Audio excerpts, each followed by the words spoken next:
Assalamualaikum warahmatullahi wabarakatuh. Halo sobat Kiranom Channel. Kita berada di petilasannya Prabu Hayam Wuruk atau makam Prabu Hayam Wuruk di daerah Mojokerto. Ini pintu masuknya, gerbangnya. Sebentar lagi kita akan eksplor ke dalam dan kita akan podcast bersama Mas Adi atau Gus Adi di dalam. Ini suasana di luar ya, lagi ngopi santai sambil menikmati alam. Nah, kita nunggu kopi guys sama es, setelah itu kita masuk ke dalam. Ini suasana di luar makam Prabu Hayam Wuruk, Raja keempat Majapahit, yang Majapahit era keemasan Majapahit yang dipimpin oleh Hayam Wuruk dan Patih Gajah Mada.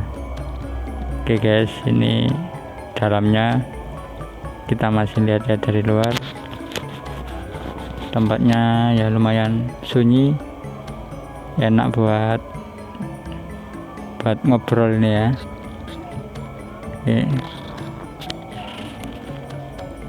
Masih kopinya masih dibuat guys, bentar lagi.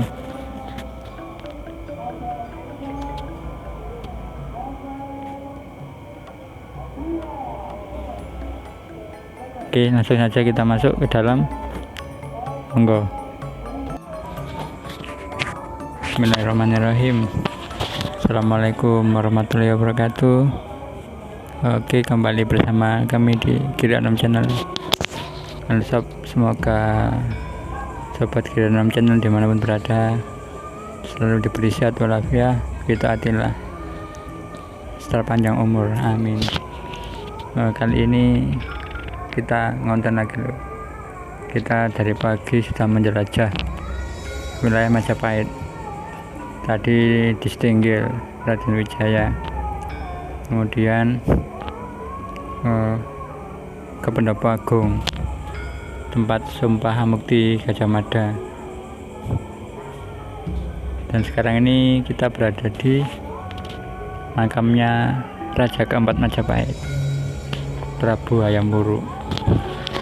Jadi Prabu Hayam Wuruk ini putra dari Tribhuwana Tunggadewi.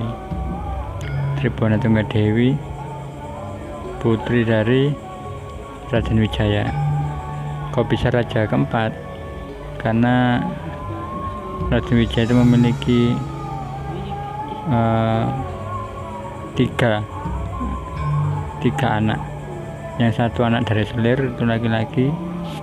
Yang kedua anak dari Permaisuri 2, Dyah Wiyat, Raja Dewi, dan ini Tribhuwana Tunggadewi. Kemudian setelah meninggal Raden Wijaya, tahta diberikan ke putra Selir karena laki-laki, yaitu Raja Negara. Makamnya ada di mana ini? Candi Bajang ya. Candi Bajang Ratu itu petilasannya Raden Jayanegara, Prabu Jayanegara. Sekarang kita berada di Hayam Wuruk, Prabu keempat Majapahit, sekaligus raja yang membawa Majapahit menuju keemasan, yaitu dengan patihnya yang sangat sakti mandraguna, yaitu Patih Bharat Katiga atau Gajah Mada. Itu dari kepemimpinan Prabu Hayam Wuruk dan Gajah Mada, Majapahit ini berhasil meluaskan wilayah sampai ke Nusantara loh. Termasuk pulau Dompu, Sunda, Bali, dan pokoknya Nusantara ya, sehingga luas. Nah, itulah perjuangan Prabu Hayam Wuruk. Nah, itu dari sisi sila. Tapi ada sisi lain. Ternyata Prabu Hayam Wuruk mempunyai putra dari Selir ya guys. Nah, nanti selanjutnya akan dijelaskan oleh Gus Adi selaku yang tahu sejarah putranya Prabu Hayam Wuruk yang bernama Raden Kusumawardhani. Itu akhirnya beliau masuk Islam dan berada di daerah Semanding. Monggo Gus, silakan. Jadi sebelumnya Prabu Hayam Wuruk ini kan Hindu, kemudian berkuasa dan berhasil menguasai Nusantara. Tapi di sisi lain anak beliau ada yang beragama Islam. Siapakah dia? Monggo, tafadhol, Lur. Assalamualaikum warahmatullahi wabarakatuh. Nah, jadi ini saya melanjutkan cerita atau legenda atau mitos dari Gus Yuda tadi. Cerita sejarah ya. Sejarah yang asli itu. Jadi yang Prabu Hayam Wuruk ini mempunyai anak yang seharusnya beliau itu menjadi raja. Tapi anaknya tadi tidak mau menjadi raja. Beliaunya ingin menjadi pandito atau wali. Yang sekarang ini memang berada di daerah Tuban, Semanding, Desa Bejagung Kidul. Nah, yang Sunan Bejagung Kidul itu juga bukan orang sembarangan. Dia memang wali yang mumpuni. Jadi beliaunya itu dijemput sama yang Gajah Mada yang bergelar yang barat ketiga tadi, tapi beliaunya tidak mau karena apa? Beliaunya sudah bilang berkali-kali bahwa yang Bejagung Kidul itu tidak menginginkan menjadi ratu atau raja. Dan singkat ceritanya, pada waktu itu perang ilmu tidak bisa terhindarkan, dan akhirnya yang barat ketiga atau yang Gajah Mada tadi bukan mengakui kekalahan, bukan. Akhirnya beliau mengabdi kepada Sinuwun Bejagung Kidul, putra dari yang Hayam Wuruk tadi, sampai di daerah Tuban itu ada petilasannya yang bergelar Pate Barat Ketiga. Dan yang Sinuwun Bejagung Kidul juga terkenal di situ. Maksudnya itu kalau di daerah Tuban, Semanding, Bogor dan sekitarnya situ, itu beliau itu disegani di daerah situ. Jadi kalau orang ibaratnya orang salah mau diajak sumpah potong di situ, itu tidak berani. Karena apa? Yang Sinuwun Bejagung Kidul tidak bisa dibuat main-main. Kalau orang salah, betul-betul salah, jangan berani-berani kamu kesini. Sampai pada akhir polisi atau tentara pun juga tidak berani ke situ. Karena apa? Dia sudah sudah bersabda, kalau ada polisi atau tentara masuk di wilayahku, dia akan dicopot atau dilepas jabatannya. Itu mitos atau sejarahnya di daerah Tuban Semanding, Dusun Bejagung. itu kan ada yang namanya City Garet. Jadi yang orang pemerintahan tadi kalau melewati City Garet itu dia akan dikeluarkan dari pemerintahan. Apa namanya,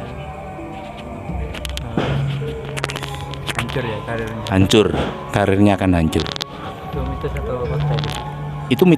Itu fakta, juga sejarah tapi fakta. Karena apa saya ngomong fakta? Nyatanya tidak ada yang berani orang pemerintahan yang masuk di wilayah tempat yang Sinuwun Mbah Pangeran Pengulu bertempat tinggal tadi.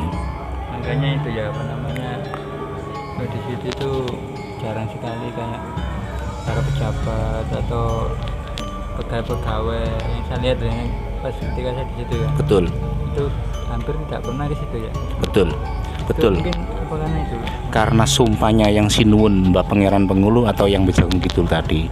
Jadi beliau bersumpah atau bersabda, siapa saja orang yang duduk di pemerintahan yang berani datang ke sini, dia akan dihancurkan atau dilepas jabatannya.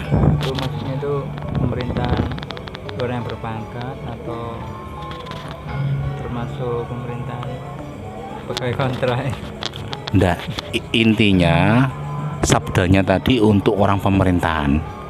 Dari kalangan bawah atau kalangan atas, yang penting sifatnya pemerintahan atau negara. Ketika saya ya, Kalau dulu ikut pemerintahan. kalau Gus Yuda kan dulu juga pernah ikut pemerintahan dan juga pernah sowan ke yang Sinuwun Mbah Pangeran Pengulu. Sering, sangat sering. Betul, sangat sering. Akhirnya ya pada akhirnya ya sekarang ini Gus Yuda sekarang ya tapi ya kembali lagi lebih enak daripada yang dulu. Memang dulu juga enak karena apa, sering uri-uri leluhur. Saya dengan Gus Yuda tidak mengenal lelah. Jam berapapun berangkat tidak mengenal lelah. Tapi gini, di Mbah Bejagung Kidul itu kan mitos yang saya dengar itu kebanyakan warga sekitar itu kayak mau menceritakan tentang sejarahnya takut. Kenapa itu? Hampir kita itu kesulitan untuk menguak sejarah atau mitos tentang mistiknya. Itu kenapa orang-orang itu takut? Betul, Gus Yuda bilang begitu, memang betul, karena yaitu tadi beliaunya sendiri yang Sinuwun Bejagung Kidul itu tidak mau, dalam arti itu dirinya itu diungkapkan kepada semua orang. Jadi dia bersabda, jangan sekali-kali kamu memperluas atau menyebarkan apa yang tidak kamu ketahui sebenarnya. Itu bahaya.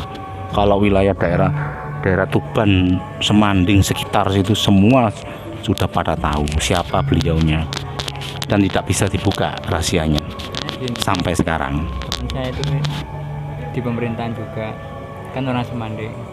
Itu saya tanya itu kenapa orang-orang situ itu tidak berani menguak sejarahnya. Katanya takut ada sesuatu gitu bilangnya. Teman saya bilang gitu, apa benar? Benar apa yang dikatakan Gus Yuda. Betul, fakta itu. Jadi yang Sinuwun itu intinya itu rahasianya hidup selama hidupnya itu tidak ingin terbuka atau tidak ingin dibuka kepada setiap orang atau semua orang. Itu Gus, kan di depan makam itu ada semacam rumah apa itu, kerapi atau apa itu? Siti Kerapia. Siti Kerapia. Itu energinya maksudnya itu jalurnya itu negatif atau ke positif? Karena setahu saya Mbah Bejagung Kidul itu katanya ada yang campur yang positif, ada yang negatif. Itu benar atau bagaimana? Betul, Gus Yuda mempertanyakan masalah yang Siti Krapyak itu memang betul, itu antara min dan plus atau negatif dengan positif itu menjadi satu. Tapi yang kebanyakan yang ada di daerah yang Siti Krapyak itu kekuatan negatif. Jadi daripada positifnya banyak yang negatifnya. Jadi itu juga tidak bisa dibikin main-main, dan jarang orang berani masuk ke yang Siti Krapyak itu, karena yang Siti Krapyak itu menurut sejarahnya itu kan pertapaannya yang Sinuwun Bejagung Kidul atau silonya atau lengganya gitu loh. Waktu terjadi perang antara Majapahit dengan para santri yang Sinuwun, dan itu kan ada Siti Garetnya juga di situ. Berarti Siti Garet itu ada hubungannya dengan Siti Krapyak tadi, atau pas waktu perang itu yang dibuat untuk Siti Garetnya itu dari Siti Krapyak tadi atau gimana?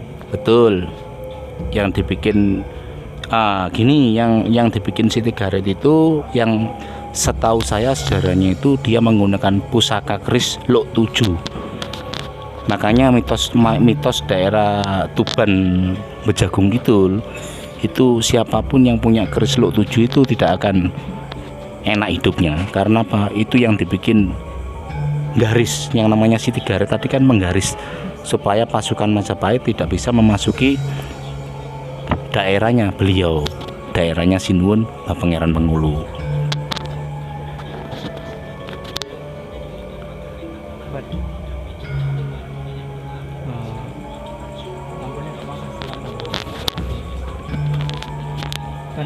Lampunya kepadangan, kurang mundur.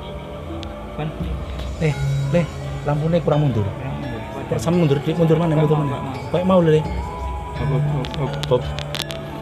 Dan pada waktu perang antara Majapahit, bukan perang, itu sebetulnya menjemput yang Sinuwun, tapi yang Sinuwun tidak mau.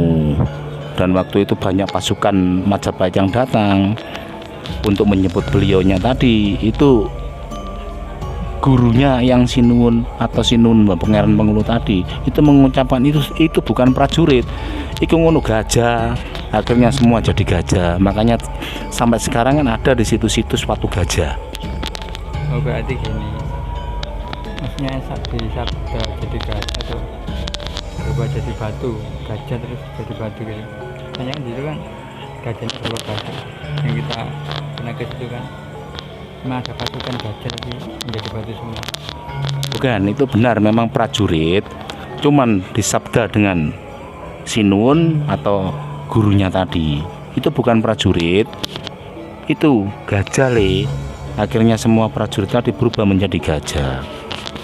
Sampai sekarang ada situsnya Watu Gajah di daerah Semanding, dan banyak sekali itu di situ. Maksudnya gajahnya kok bisa jadi batu gimana juga? Pada waktu itu kan pasukan Majapahit datang ke wilayah Tuban kan besar-besaran. Ya tujuannya bukan berperang, bukan. Tujuannya itu cuma menjemput yang Sinuwun Pangeran Pengulu tadi supaya kembali ke Majapahit untuk dijadikan ratu. Tapi beliaunya menolak, bersikeras menolak, ingin menjadi pandito atau wali. Makanya pada waktu itu terjadilah sabda pandito ratu tadi. Karena saking banyaknya prajurit tadi, akhirnya muncul ucapan itu bukan prajurit, itu gajah. Akhirnya jadi batu semua di situ. Makanya pas kita ke sana kan pernah lihat situ saya karena gajah-gajah berbentuk batu loh. Itu memang Betul. Nyata. Saya pernah ke sana membuktikan sendiri. Dan pemerintahan tadi memang dulu saya kerja di pemerintah dan akhirnya tumbang juga. Wallahu alam. Itu entah bagaimana, yang penting kalau saya sudah clear gitu, cuman sebabnya kurang tahu. Situ kan kebanyakan yang ziarah itu apa, orang-orang spiritual, kok tidak seperti kalau gurunya kan Mbah Bejagung Lord itu kan si Abdul Azhar itu kan disiarai banyak peziarah seperti wali-wali yang lain. Kalau Sunan Gunung Kidul khusus saja jarang yang di situ, kecuali yang supernatural itu kenapa? Ini kalau menurut saya sebetulnya Sinuwun Mbah Pangeran Pengulu itu pada waktu itu banyak ditempati sedulur-sedulur musafir. Nah, tapi sedulur-sedulur musafir tadi memanfaatkan situasi dan kondisi di situ. Maksudnya apa? Ya, sekali lagi saya mohon maaf, beliaunya itu yang tinggal di situ, sedulur musafir itu ada yang salah satu nipu orang desa Galagung. Tujuannya itu bukan tujuan baik, padahal yang orang Galagung tadi itu maunya itu dibikin baik, tapi pada akhirnya uangnya dicuri, sepedanya sama BPKB-nya itu dibawa lari. Akhirnya selesai itu dilaporkan ke wilayah setempat situ, akhirnya semua sedulur musafir itu diusir dari situ. Itu jadi kesalahannya bukan kesalahan banyak orang, bukan satu kali masalah akhirnya yang lain kena getahnya. Dan kalau menurut saya pribadi itu kalau Gus Yuda, ini kalau menurut saya pribadi, Sinuwun Bejagung itu ada dua, Bejagung Kidul dengan Bejagung Lor. Tapi kalau saya pribadi antara Bejagung Kidul dengan Bejagung Lor itu tua Sinuwun Mbah Pangeran Pengulu atau Sinuwun Bejagung Kidul. Karena apa? Sebenarnya bukan gurunya yang Bejagung Lor itu kalau versi saya loh.